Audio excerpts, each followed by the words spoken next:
So here's a quick tip on how you can get more ab activation when you're doing your rocking or you're doing your bird dogs, and it involves how you nod your head. So let's get right into it.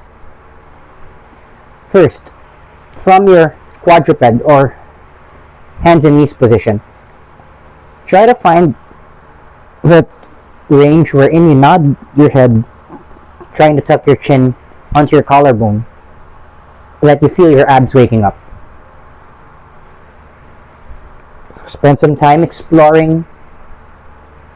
Once you've got that, now apply it. So rock back, look up when you rock forward. So tuck your chin as you rock back,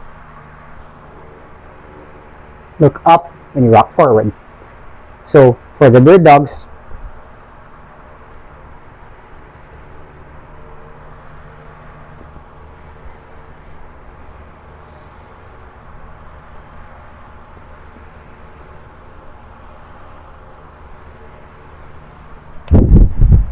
so such a subtle detail but makes a world of difference. Give that a shot.